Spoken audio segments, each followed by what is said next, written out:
Injil adalah perjanjian baru, Bible itu.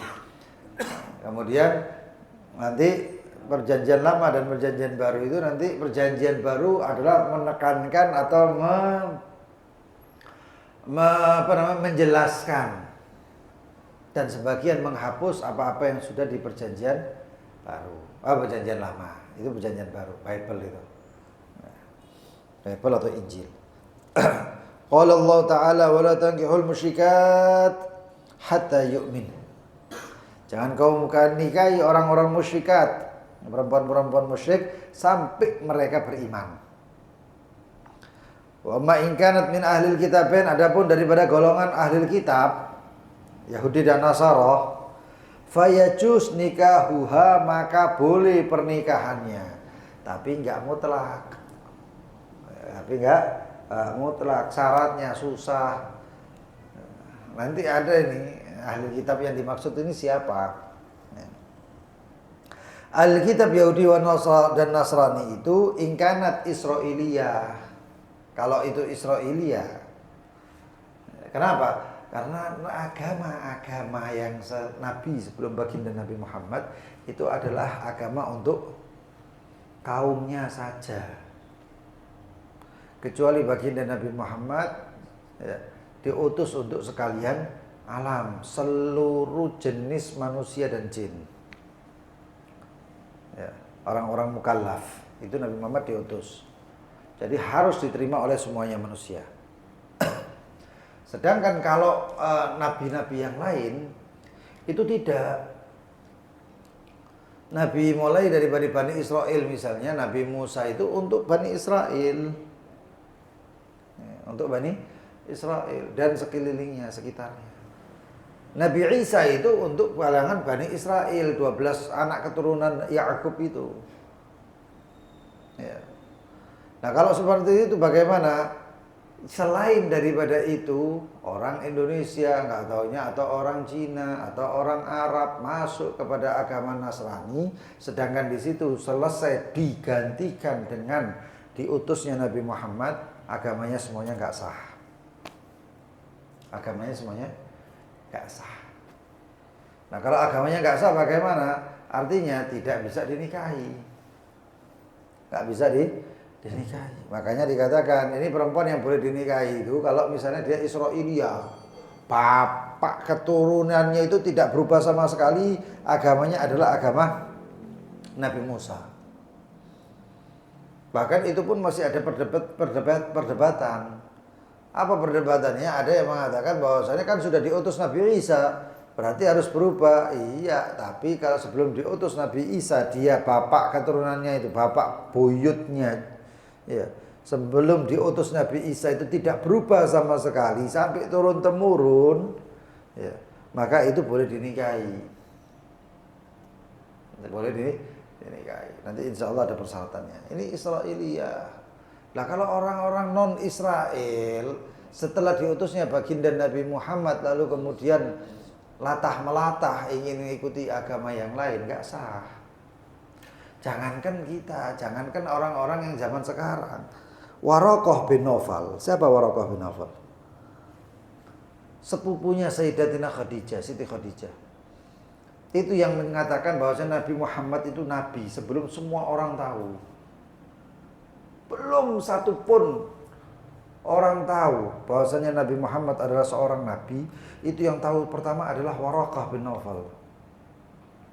Waraqah bin Nawfal ini ketika didatangi oleh Siti Khadijah, ngomong Siti Khadijah, sesungguhnya suamiku ini katanya mengaku didatangi namus. Apa namus? Namus itu makhluk yang bersayap.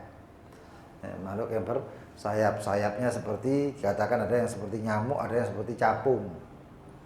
Nah, gambarnya seperti sayapnya burung itu ya salah itu.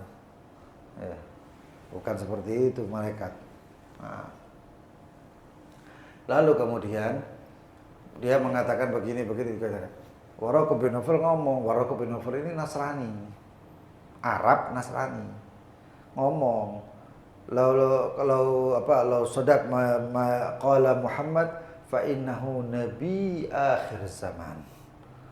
Kalau benar yang dikatakan Muhammad seperti itu berarti itu adalah nabi akhir zaman. wa dzalikan namus wa Jibril. Dan itu namus itu ya, malaikat makhluk yang bersayap itu adalah malaikat Jibril. Loh itu sudah dijelaskan itu. Nah, Waraqah bin Nawfal. Tapi apa kata Waraqah bin Nawfal? Kalau sudah diutus Nabi Muhammad waktu itu masih belum diutus menjadi seorang rasul, tapi sudah dilantik menjadi seorang nabi. Apa bedanya? Nabi itu masih dapat wahyu untuk dipegang sendiri. Sedangkan rasul nanti baru disampaikan. Nah, ini belum disampaikan oleh Nabi Muhammad. Waraqah bin Nawfal belum jadi seorang muslim, tapi dia mengatakan nanti apabila diutus Muhammad, ya, ketahuilah Khadijah bahwasanya dia akan diusir oleh umatnya, oleh kaumnya. Dan nanti ketika kalau aku masih hidup di zamannya, nah itu berarti zaman ketika Rasulullah SAW menjadi seorang rasul, aku akan menolong dia dan membantu dia dan macam-macam, melindungi dia dan lain sebagainya. Artinya apa? Waraqah bin Nawfal akan masuk Islam. Nah ini belum masuk Islam, maka dia berpegang dengan agamanya Nabi Isa. Itu bebas itu waktu zaman itu. Yang tidak berpegang dengan Nabi Isa, itu mereka harus berpegang dengan millata Ibrahim. Ajarannya Nabi Allah Ibrahim. Mereka lah ahlul fitrah. Ahlul fitrah itu mereka. Yang mereka masuk ke dalam surga. Illa kecuali siapa yang mengganti. Nah gantinya bagaimana? Dengan menyembah berhala. Kalau sudah nyembah berhala ya gak bisa. Ya, tak boleh. Nah itu termasuk ahli fitrah. Ahli fitrah itu adalah orang tua Nabi. Karena orang tua Nabi tidak pernah menyembah berhala. Kakeknya. Mulai dari Abdullah, ayahnya. Begitu juga ibunya. Gak ada yang cocok. Kenapa? Karena masih berpegangan teguh dengan millata Ibrahim. Ajarannya Nabi Allah Ibrahim. Datang di abad berapa gitu ya. Ada yang mengatakan di zamannya Nabi Isa, ada yang mengatakan di zaman setelahnya. Datang beberapa seorang yang bernama Amr bin Luhai. Amr bin Luhai itu siapa? Amr bin Luhai ini seorang pedagang. Dia berangkat mencari berdagang, lalu melewati suatu kaum. Dilihat kaum itu apa ini kok kayak gini gitu. Ditanya, apa yang kalian lakukan? Kami menyembah Tuhan kami. Tuhanmu batu ini? Bukan. Tuhan saya Tuhan. Ini cuman perwakilannya, simbolisnya, logonya, gambarannya itu kayak gini. Oh gitu, iya. Berapa kamu jual ini semuanya? Ditol Tuhan itu mau. Ya. Nah, tidak ditol ya PO lah, pre-order. Ya. Kawin aku Tuhan dibikinkan sama makhluk. Dibikinkan dibawa itu karena merasa Amr bin Luhai punya duit. Repot, makanya aja akeh nek melok wong sing akeh duit. Ya, ikutlah ulama, jangan ikut orang kaya. Kalau ikut orang kaya, kau ndak tambah sugih tapi tambah hancur. Itu. Nah, akhirnya ikut itu Amr bin Luhai membawa itu sampai ke Jazirah Arab. Orang-orang bingung, ada apa ini? Ini Nabi, ini adalah Tuhan, begini gitu. Wah ngawur kon Amr katanya. Ngawur gitu. Loh iki orang-orang ini begini, orang daerah sini menyembah begini begitu. Tapi nggak kayak serangan fajar itu mau. Duit kan sembah tak kayak duit, sembah tak kayak duit. Ini uang bukan dari saya, dari berhala ini, dari Tuhan. Wah tambah dadi. Pertama cuman gara-gara duit, lalu jadi kebiasaan. Nah begitu jadi kebiasaan, nah ini keluar daripada millata Ibrahim. Nah yang kayak gini ini bukan ahli fitrah. Mereka mu'adzab, mereka tersiksa, mereka mu'akhad, mereka bakal diambil.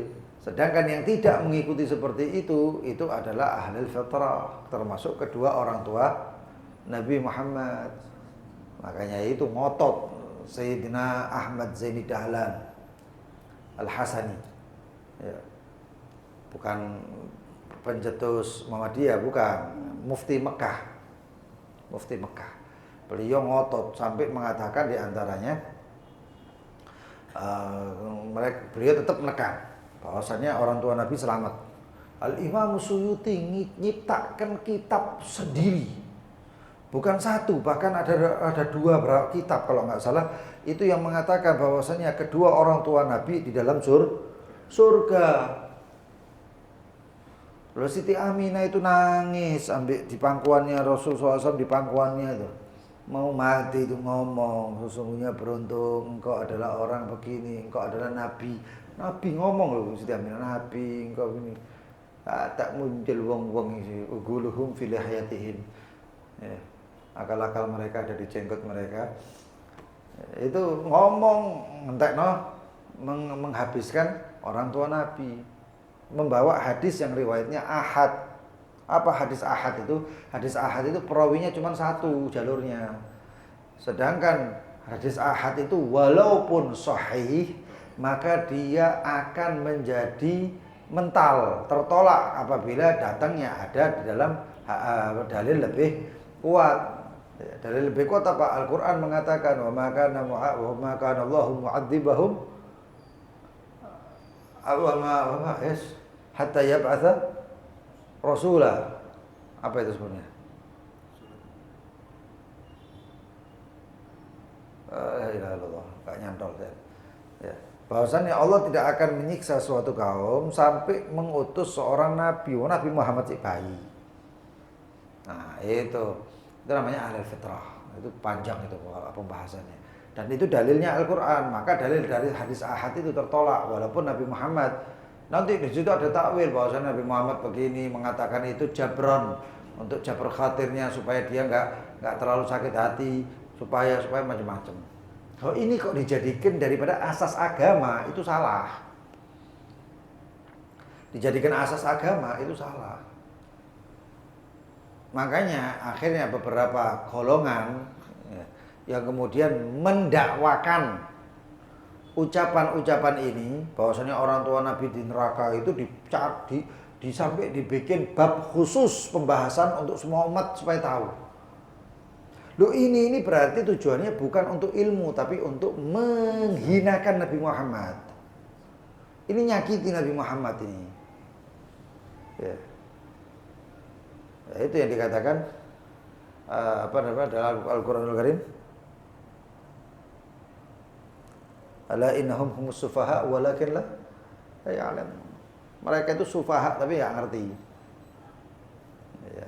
Waliyadzubillah min dzalik. Mudah-mudahan kita enggak sampai bisa menyakiti, menghinakan Nabi Muhammad SAW. Nauzubillah min dzalik. Nah, kalau orang Yahudi ini sekarang gini, orang Yahudi dan Nasrani. Ya, ini dua hal ini pernah menjadi umatnya seorang nabi. Nah, bagaimana nasibnya? Nasibnya boleh dinikahi kalau Israiliyah itu dengan syarat-syarat. Dengan persyaratan.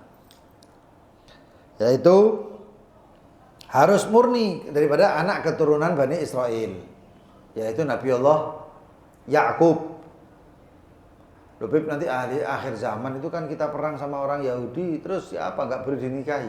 Itu tidak nikah, itu dijadikan budak. Dijadikan budak. Wa kadza indam takun. Begitu juga kalau bukan dari kalangan Bani Israel. Tadi katanya boleh Israelia, tapi sekarang kok ada pendapat yang walaupun begitu juga tidak yang bukan tergolong daripada Bani Israel. Atau syak, ragu apakah dia itu Bani Israel apa enggak. Seperti apa syak itu ya? Seperti orang-orang Amerika itu. Orang-orang Eropa. Mereka enggak diketahui karena tercampurnya. Mungkin ada di antara mereka yang kawin dengan orang Afrika atau kawin dengan orang Latin. Orang Latin kan bukan Israel. Nah, ini bagaimana nasib mereka? Pertama, dengan syarat walakin dakhala awwala abaihi qabla nasakh. Dengan syarat boleh dinikahi tapi kakek-kakeknya itu dulu sudah masuk ke dalam agama Yahudi atau agama Israel atau agama Nasrani ya, sebelum adanya nasakh. Apa nasakh itu? Sebelum diutusnya baginda Nabi Muhammad. Paham ya? Nah, wah itu bisa dikatakan nggak mungkin. Bisa dikatakan peluangnya sangat-sangat tipis. Mulai dari dulu turun-temurun. ada satu orang misalnya mau menikahi satu orang dalam sukunya, anggap saja Cina, ya, etnis Cina, orang Tionghoa, mau dinikahi, boleh? Nggak boleh, kecuali kalau dia masuk Islam. Nah sekarang dia nggak mau masuk Islam, tapi ya, wah dengan alasan atas nama cinta misalnya, ya, atas nama cinta ini repot ini. Wah, terus kemudian mau menikah, boleh dengan syarat apa? Mbah-mbahnya dulu itu sudah masuk Islam sebelum diutusnya, sudah masuk Nasrani ataupun Yahudi sebelum diutusnya baginda Nabi Muhammad. Kamu agamanya apa? Oh saya orang Cina, etnis Cina, tapi saya ini mau masuk, agama saya Nasrani. Mbah-mbahmu dulu apa agamanya? Konghucu, ya nggak boleh dinikahi. Nggak boleh dinikahi. Ya persyaratannya mau menikah dengan mereka orang-orang yang seperti ini, orang-orang yang Nasrani tapi nggak mulai dari zamannya Nabi Isa, ya, itu harus murni sampai Nabi Isa, sampai daripada mbahnya dulu sebelum diutusnya baginda Nabi Muhammad. Kalau sudah diutus baru dia masuk Nasrani, nggak sah pernikahannya. Bahkan riwayat agamanya pun nggak sah, tertolak. Bukan riwayat, memang seperti itu. Makanya saya jelaskan tadi itu, nabi-nabi terdahulu itu cuma diutus di kaumnya saja. Dan kalau misalnya ada orang non kaumnya, non umatnya masuk ke dalam agamanya, maka dia termasuk orang yang selamat, gitu aja. Yang nggak masuk bagaimana? Dengan syarat mengikuti nabi-nabi terdahulu. Terus yang nggak diutus nabi bagaimana? Orang-orang pelosok yang nggak pernah ketemu sama nabi, nggak tahu ajaran, nggak tahu apa, maka dia diharap selamat. Ada yang mengatakan mereka termasuk golongan A'raf. Kita buka A'raf. Ada yang ke surga, ada yang ke neraka. Tapi ada yang bingung. Iki aku iki anaknya mlebu surga apa neraka? Tengah-tengah. Ya, ada yang mengatakan itu manzil namanya atau apa. Ya, antum bisa itu nanti ada di tafsir surat Al-A'raf itu disebut di situ. A'raf rijalun yu'rafuna bisimahum. Ya, itu orang-orang yang nggak pernah ketemu Nabi, nggak tahu radio, nggak tahu TV, HP, terus nggak tahu apa-apa, sudah sok. Ya, orang yang seperti ini itu diharapkan selamat. Karena apa? Mereka bukan mukallaf. Syaratnya mukallaf ada berapa? Syaratnya mukallaf kemarin sudah berapa kali yang sebut itu sudah. Ya, yang pertama baligh, akil, itu kena mukallaf. Lalu kemudian apa? Salamatul hawas, selamat panca inderahnya. Bulughud dakwah, sampai kepadanya dia adalah dakwah. Kalau nggak sampai dakwah kepada dia, ajarannya Nabi Muhammad nggak sampai kepada dia.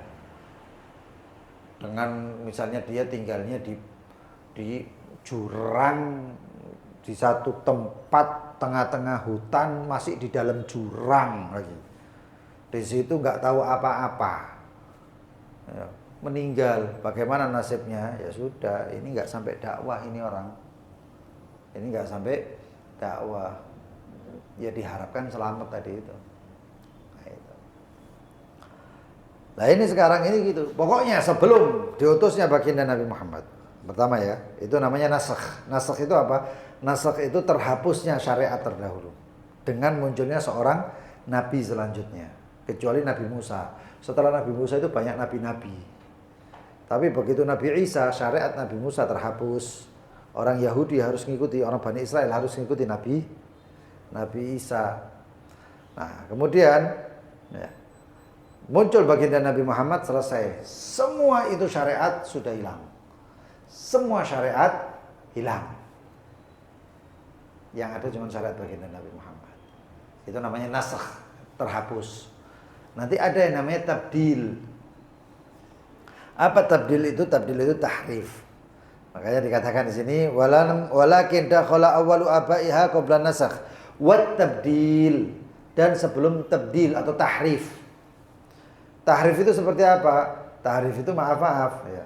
Itu seperti ketika baginda Nabi Isa alaihi wa ala nabiyina Abdullah sallallahu alaihi wasallam menyampaikan syariatnya, ya, itu masih benar.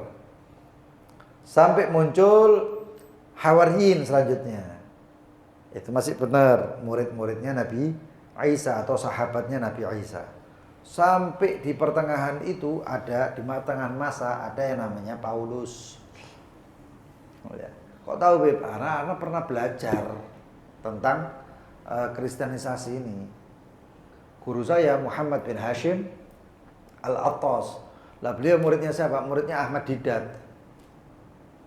Muridnya Ahmad Didat. Antum cari Ahmad Didat itu sopo. Ahmad Didat ini termasuk gurunya Zakirnaik. Nah, itu saya belajar itu. Ya. Paulus ini seorang pemabuk dari kaum Romawi.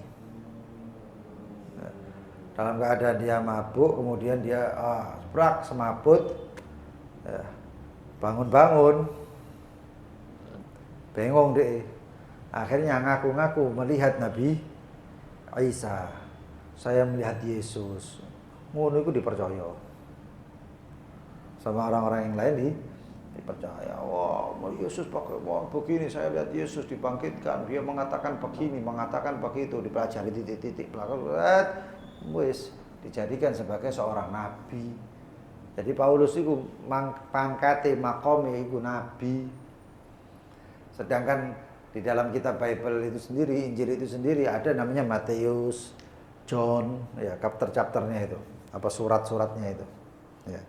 Yohanes, itu John, terus apa lagi? Lukas. Ya. Ada itu beberapa itu. Nah ini nggak taunya yang paling banyak apa? Paulus. Padahal nggak pernah ketemu dan tidak sezaman dengan Nabi Isa. Paulus inilah yang mentahrif, yang mengganti ajaran Nabi Isa. Kalau sudah zamannya Paulus, itu sebelum baginda Nabi Muhammad juga Paulus itu. Iya, Nabi. Waalaikumsalam. Nabinya. Karena apa? Karena Nabi Isa sudah dianggap Tuhan. Karena Nabi Isa-nya itu sudah dianggap Tuhan. Jadi Paulusnya dianggap Nabi, dapat wahyu dari Tuhan. Nah setelah itu bagaimana? Kalau setelah Paulus itu ada orang muncul-muncul, aku tak melok Nasrani. Ini kalau mau menikah dengan orang Muslim ditolak. Paham ya? Nah kenapa? Karena itu tahrif. Itu tahrif. Taurat ada tahrifnya, ada. Di Al-Quran kan dijelaskan, ya qulu hadza min indillah wa laisa min indillah. Ini katakan ini dari Allah ini, padahal bukan dari Allah. Itu tahrif, merubah. Nah, jadi intinya dua kuncinya, nasakh, tahrif. Kalau orang setelah nasakh dan tahrif atau tabdil, bahasanya di sini tabdil, masuk, maka dia kalau perempuan maka tidak boleh dikawini oleh seorang Muslim, nggak sah kawinnya. Ribut, wah pernikahan beda agama, ajak melok, maaf ya. Ini tapi ini live apa? YouTube. Hah? YouTube lah. Video aja. Oh. Nggak, kalau YouTube nggak masalah sebenarnya. Tapi yang saya jadi masalah itu kalau TikTok, makanya aku nggak live gitu. Iya, ini ndak di-ban maneh, sak minggu maneh. Iya, sak minggu nek dihapus. Ono duwike karo niku. Iya. Lah, seperti itu enggak sah. Makanya pernikahan-pernikahan di sini ini enggak ada orang bingung ribut gini-gini itu. Biarpun undang-undangnya ditetapkan nikah lawan beda agama sah menurut undang-undang. Itu mau ikut undang-undang apa syaratnya Allah? Ya tapi jangan usah dibuat heboh. Pegang teguh. Apa? Ya itu kan undang-undang. Saya ikuti syarat Allah kok. Syariat Allah mengatakan nggak boleh selesai. Kalau di akhirat itu udah takut nomor undang-undang nomor 19 tahun 2024 ini nggak ono. Ente ini yang diharapkan di dalam dunia ini untuk selamat di akhirat. Yang bikin mana? Iya. Jadi seperti itu. Bukan berarti saya nggak anti undang-undang, enggak. Undang-undang banyak yang bagus kok. Ya banyak yang bagus, apalagi zaman sekarang itu maaf ya, kadang-kadang semau-mau undang-undang itu ya, terus kayak undang-undang ini gawe red, orang nggak ada yang tahu dibilang lu undang-undang ini bingung ya. Terus kemarin omnibus law ya, apa jenenge omnibus law Ya, banyak nggak yang ribut? Banyak yang ribut. Ya. Dan saya alhamdulillah nggak mau tahu undang-undang apa-apa. Mau rezekiku di tangannya Allah. Dekengan pusat, bro. Iya, bingung. Dekengan pusat. Entek duit ya nang pangeran. Bukti ini nyoto, dikei duit. Apalagi itu aja kok repot. Temenan iki. Aku kerja apa? Ndak kerja. Motor duwe, sepeda motor duwe, HP loro, telu ambek tab, mangek. Alhamdulillah sehat walafiat. Mangan alhamdulillah warak terus lebih-lebih. Ya. Kan undangan mereka nggak bakal ngundang saya kalau tidak digerakkan sama Allah. Makanya dekengan ke pusat. Ya ora bodoh. Semono ae kok repot. Makanya nggak kakek tukaran ya. Kayak gitu tuh nggak banyak tukaran. Makanya ya. Tabdil itu kalau orang non Israiliyah, non Israiliyah. Kalau bukan perempuan Israel. Ada kalau orang perempuan Israel bagaimana? Kalau orang-orang Israel harus jelas bapaknya ini, bapaknya itu memang Israel, murni Israel. Murni Israel. Turun temurun sampai akhirnya di zaman seperti ini ada orang perempuan Israel minta dinikahi sama seorang Muslim. Kamu apa agamamu? Agama saya Israel. Turun temurun mulai dari bapak saya nggak berubah sama sekali. Ada min ahlul kitab namanya. Israel Nasrani. Maka boleh dinikahi? Boleh. Boleh. Karena ketika Nabi Isa itu diutus, itu menyempurnakan kembali, bukan menyempurnakan, mengembalikan. Nek zaman kita orang itu nggak ada nabi, jadinya ada yang namanya mujaddid.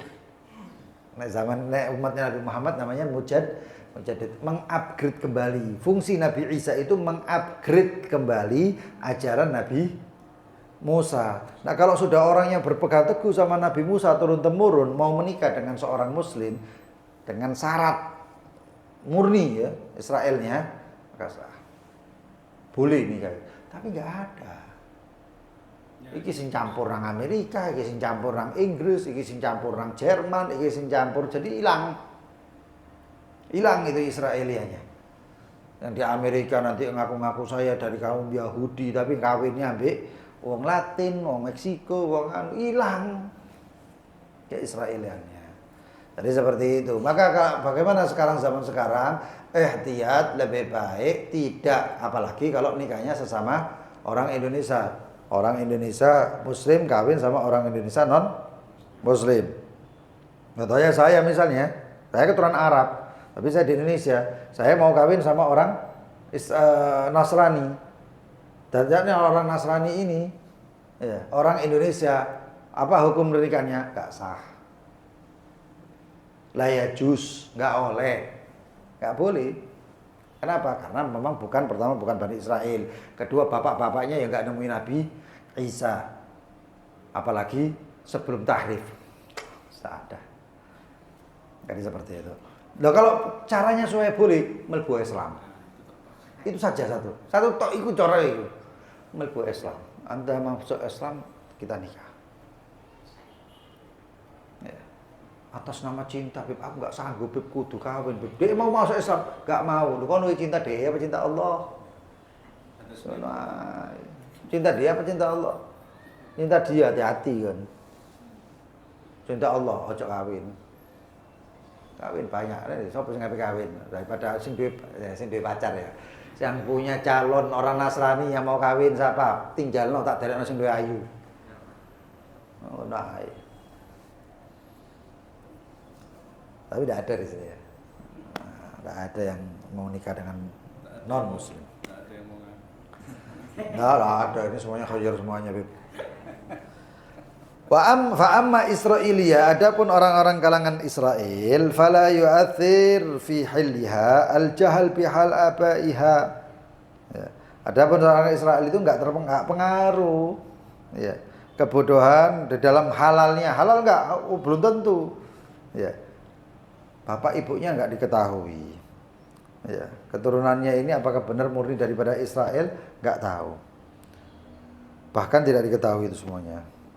Apakah nanti masuknya mereka itu dalam keadaan tahrif Israelnya itu ya, agamanya itu, ataupun tidak, ya, maka itu enggak terpengaruh. Boleh masih dinikahi maksudnya. Dan kalau diketahui bahwasanya setelah nasakh, yaitu setelah diutusnya baginda Nabi Muhammad, dia masuk ke agama Yahudi, tertolak sudah. Tertolak. Itu kuncinya cuma 2, tabdil, nasakh. Itu. Wa yushtaratu an la takuna, dan disyaratkan hendaknya tidak muhrimah.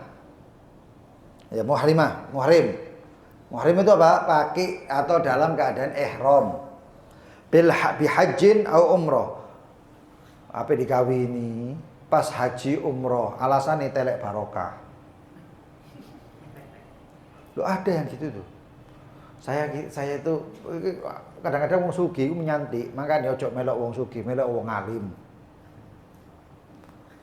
Kita mau menikah di bawah bayangan Ka'bah. Kon bahasane. Akad di Mekah masih dalam keadaan ihram. Kok ini kelak ihram? Iya enggak apa-apa, saya bismillah. Angkah tuka wa zawwajtuka. Lho, alasannya apa? Cek barokah iki. Jadi kalau dibilang kapan kamu menikah? Waktu haji. Oh, dorong kawin. Kenapa? Kamu dalam keadaan muhrim, ihram. Kalau dalam keadaan seperti itu nggak boleh kawin. Ya, nggak boleh nih. Nikah. Akad tok iki nggak kumpul, masih yo. Walaupun seperti itu. Ya. Kan banyak yang kayak gitu tuh. Ada orang-orang yang saya kenal itu kayak gitu. Kawin. Saya tanya, kawinmu kapan? Nanti. Waktu umroh kemarin. Iya, waktu umroh. Loh, waktu umroh kawin nih. Umrohmu itu pas apa itu? Enggak, itu sudah pas di hotel begini. Oh, berarti sudah tahallul. Iya, ya enggak apa-apa. Kalau sudah tahallul, ya enggak masalah. Tapi kalau masih dalam pakaian ihram, belum tahallul, kawin enggak sah nikahnya. Wa yushtaratu fi zaujah, dan disyaratkan di seorang istri alla takuna mahraman. Hendaknya seorang istri itu bukan tergolong daripada orang yang masih mahram. Mahram itu banyak. Ya. Binasabin, baik mahramnya dengan nasab, wala radha'in, dan dalam keadaan susuan, wala musaharah, ataupun dalam keadaan periparan atau dalam status yang masih mahram di dalam nikah. Dalam status sebab pernikahan. Di sini contohnya fal mahram. Adapun yang mahram, ya, yang haram dinikahi, minan nasab, daripada kalangan nasab, 7. Siapa? Al ummahat wal jaddat wa in alauna. Ibunya. Apa iku sing ngene iku? Sing kawin ambek ibuke, sapa jenenge? Hah? Sangkuriang. Tangkuban perahu kan ya? Iya. Ibu ayu dikawin ambek anake. Wis padha ibuke ngerti Pak. Sakarone kabeh. Tak bisa itu ya. Tapi itu banyak terjadi, dan alhamdulillah tidak ada atau tidak pernah terdengar kasus seorang muslim seperti itu. Saya lihat ada satu, saya kadang-kadang naik santai nganggur, anak angkat bukan mahram. Satu orang nganggur ya, satu orang nganggur gara-gara antum ya. Ketika saya ya. Kalau saya nganggur itu saya kadang-kadang melihat kejadian-kejadian aneh gitu-gitu. Ya, tapi yang ilmiah, kayak misalnya peta Idrisi menunjukkan begini, itu macam-macam kayak gitu. Gunung Qaf, itu saya senang gitu. Nah, saya lihat di situ ada satu keluarga yang berasal dari satu ibu, satu bapak, dinikahkan, kemudian iki ambek iki kawin sampai menjadi satu keluarga besar yang semuanya itu berasal dari mahram. Cacat semuanya. cacat semuanya, kecuali 1 atau 2 orang yang dia kemudian pindah dan menikah dengan orang lain. Cacat semuanya. Itu. Ummahat wal jaddat, ya, neneknya. Ini kelainan kira-kira ini. Wa in alauna, walaupun sampai ke atas-atas. Ya. Wal banat, anaknya. Wal banatul aulad, anak-anaknya, anak-anak. Ya. Wa in safalna, wa sampai turun-temurun. Ya.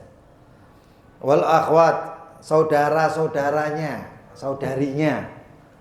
Wa banatil ikhwah, keponakannya.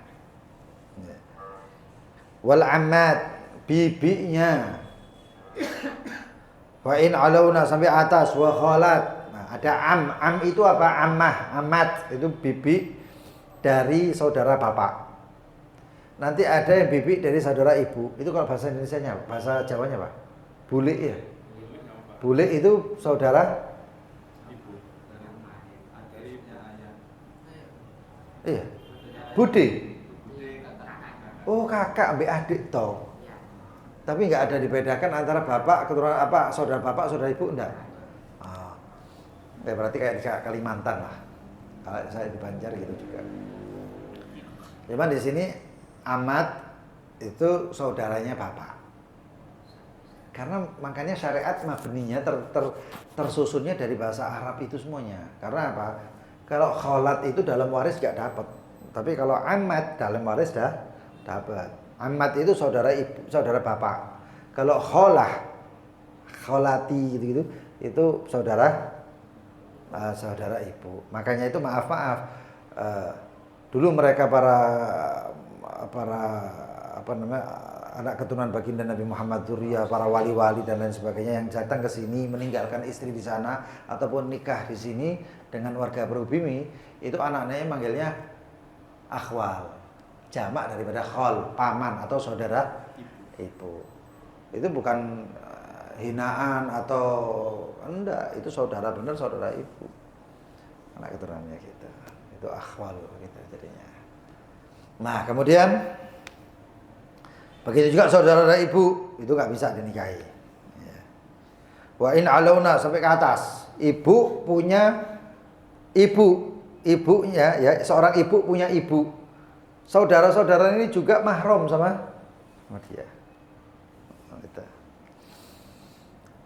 Wa in alana wa yahrum haula ibridha, dan yang diharamkan daripada orang-orang yang berridha dengan susuan.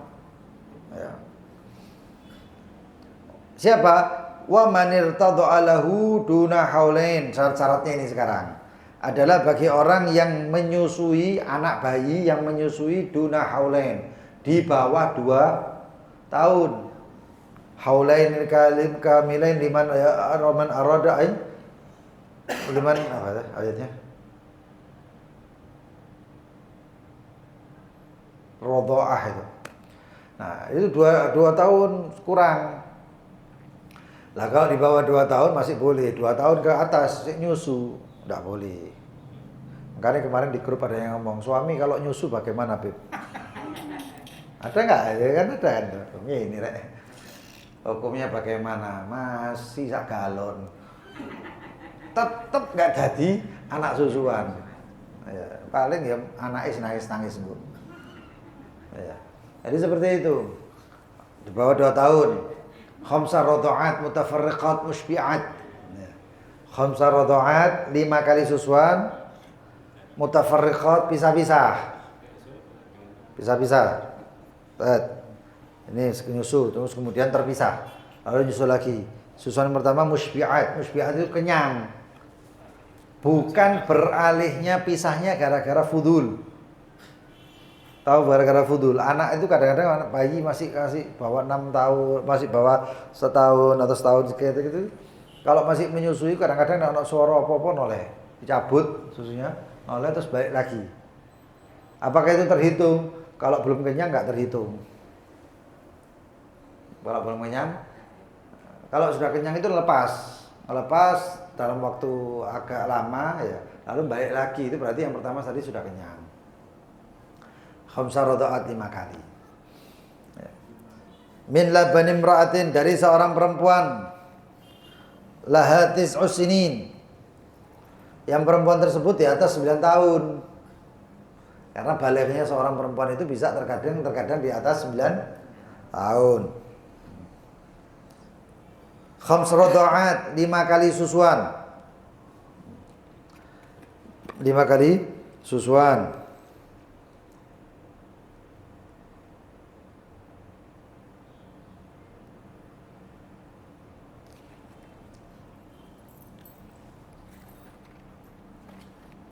Mutafarriqat, susuannya terpisah-pisah.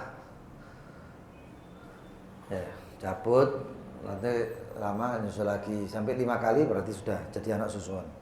Sara waladan laha, maka itu anak sudah menjadi anak susunya. Wa auladuhu auladaha, dan kalau misalnya itu anak susuan tadi itu punya anak, maka anak-anaknya itu ya seperti keturunannya, seperti anaknya. Wa auladuhu auladaha, anak-anaknya anak susuan tadi itu ya aulada, termasuk masih apa namanya, golongannya. Wasaratul murdi'ah, dan menjadi ibu yang menyusui tadi umman lahu, sebagai ibunya. Wa ummahatuha, dan ibunya yang menyusui. Ya, ibunya menyusui, ini menyusui, dia punya ibu, ibunya itu jaddatihi, apa? Neneknya jadinya. Wa abauha, bapaknya perempuan yang menyusui tadi itu ajdadahu, sebagai kakeknya. Wa auladuha, anak-anaknya yang menyusui ikhwatahu, saudaranya. Ya. Wa akhwatihi, dan juga saudara-saudara perempuannya. Wasara ikhwatuha wa akhwatuha akhwaluh, dan perempuan tadi yang menyusui itu saudara-saudaranya itu menjadi paman-pamannya. Pamannya tadi itu. Enggak boleh dinikahi semua ini enggak boleh dinikahi semua ini. Ya. Wasara abul walad, dan menjadi anaknya anak tersebut, bapaknya anak tadi itu. Alladzi tara alaihi laban, suami daripada ibu tadi itu. Suami yang perempuan yang menyusui tadi itu anaknya itu anak susuannya itu yang ini jadi bapaknya. Jadi bapaknya. Jadi kalau misalnya ini menyusui seorang perempuan, anak bayi perempuan nyusu kepada seorang perempuan. Lalu kemudian si anak bayi ini tumbuh kembang besar, kemudian mempunyai anak. Bapaknya ini jadi mbahnya ini, mbah susuan. Begitu. Wa abauhu ajdadahu, dan bapak-bapaknya itu semuanya kakek-kakeknya, dan auladu ikhwatahu, anak-anaknya bapak tadi itu sebagai saudaranya, dan saudara saudaranya laki tersebut itu adalah paman-pamannya, dengan syarat ya. Apa syaratnya? Susunya tadi itu, susu perempuan tadi itu berasal dari laki itu tadi, dari suaminya.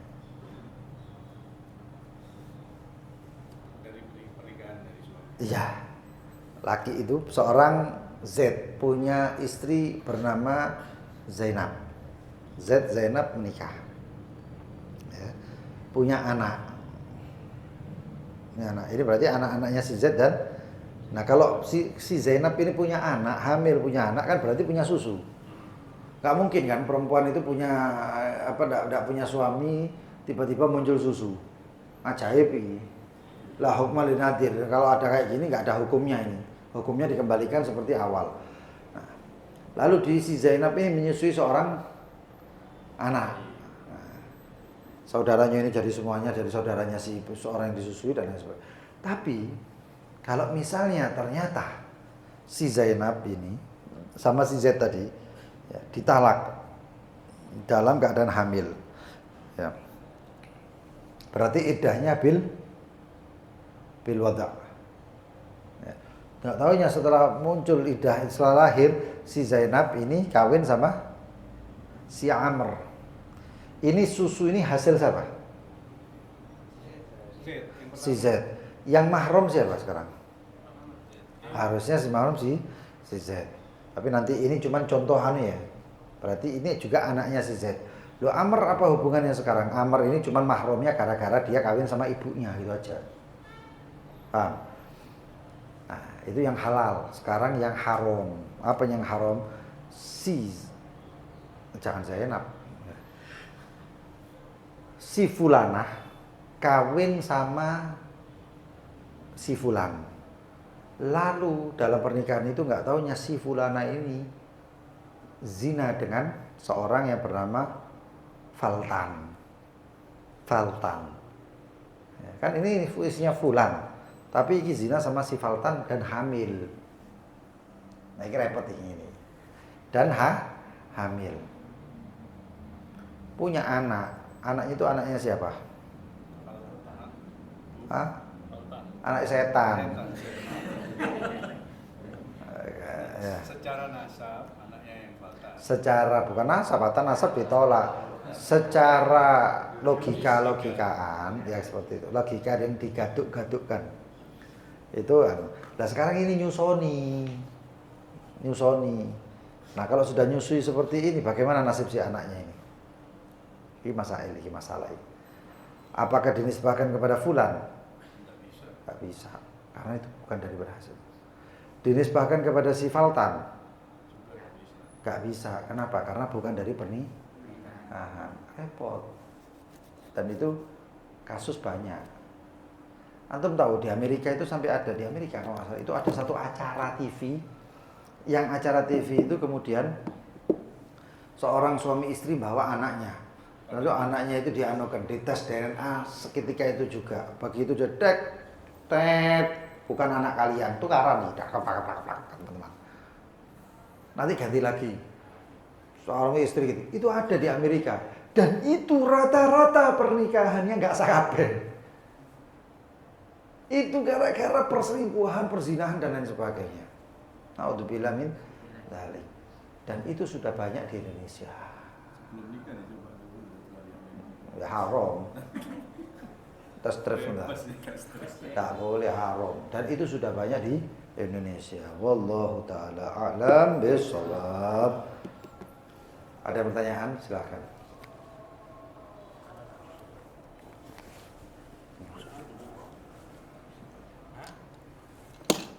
Balik. Iya. Nanti anak kalau udah dewasa itu tes DNA itu nggak ada kesamaan sama salah satu orang tua. Kenapa? Gini, untuk tes DNA itu tidak bisa membuktikan. Di syariat itu tidak ada yang namanya tes DNA. Makanya kemarin ribut masalah nasab ini tes DNA. Siapa yang bisa menjamin tes DNA itu? Ya, tidak ada yang bisa. Walaupun kedokteran mengatakan bahwasanya tes DNA itu kalau masih ngukur kakek ya, bapak terus ke kakek, itu mungkin terjadi. Mungkin ada persamaan. Tapi kalau sudah ke atas itu sudah nggak ada persamaan lagi sudah. Karena sudah campur, sudah meluas gitu. Ya, jadi tes DNA tidak bisa dijadikan bukti. Ya. Tapi biasanya ada orang-orang tertentu yang mengerti, paham seperti itu. Ya nggak mungkin lah bapaknya putih, anak bojone putih, anak ireng. Tekan ndi kan gitu. Katanya ke atasnya ada yang hitam. Iya. Katanya begitu. Lah kayak sekarang gini ada orang Eropa putih-putih, Eropa mbek Eropa kawin. Punya anak kulit hitam. Dilihat atas-atasnya nggak ada yang kulit hitam. Putih kabeh, apa iki anake? Ya. Tadi seperti itu bahaya, makanya paling enak syariat Islam. La tas'al an asya' in tubdalakum tasukum, jangan cari-cari suatu kalau ditampakkan kemudian bikin kamu sumpek, bikin kamu susah. Jadi DNA di syariat itu tidak seperti halnya. Ya. Kalau di dalam hukum syariat itu pengadilan syariat itu foto itu tidak bisa dijadikan barang bukti syariat. CCTV itu tidak bisa dijadikan barang bukti kalau di pengadilan agama syariat sesuai syariatnya. Kenapa? Karena kesaksian dan lain sebagainya, bukti dan kesaksian itu semuanya ya, itu harus melihat mata. Saksinya 4. Itu terutama kalau masalah persinahan. Paham ya jadi? Jadi seperti itu. Ya nggak usah dicari DNA-nya lah. Ya. Itu dosa dan aib kalau misalnya memang benar. Nah. Ada yang lain? Tidak ada. Wallahu taala a'lam. Bissawab. Bismillahirrahmanirrahim. Rabbana anfa'na bima 'allamtana. Rabbi 'allimna alladhi Rabbi faqihna wa faqih ahlana wa qarabatin lana fi dinina ma ahli al-qudri unsa wa dzakar. وفقهم لما ترتدي قولا وفعلا كرما وارزق الكل حلالا دائما إلا أتقياء علماء نحظى بالخير ونكفى كل شر ربنا أصلح لنا كل شؤون وأقر بالرضا منك العيون واقضي عنا ربنا كل الديون قبل أن تأتينا رسل المنون واغفر واستر أنت أكرم من ستر وصلاة الله تغشى المصطفى من إلى الحق دعانا والوفاء في كتاب فيه للناس الشفاء صابي مصابيه الغرار اللهم اهدنا بهداك واجعلنا ممن يسارع في رضاك ولا تولنا وليا سواك ولا تجعلنا ممن خالفا وعصاك حسبنا الله نعم الوكيل ولا حول ولا قوة إلا بالله العلي العظيم وصلى الله على سيدنا محمد وآله وصحبه وسلم الحمد لله رب العالمين. قبول إن شاء الله. أشهد أن لا إله إلا الله أستغفر الله نسألك الجنة ونعوذ بك من النار. أشهد أن لا baca Syahadatul Qadar. Itu hari Kamis siapa? tanggal 17 sore.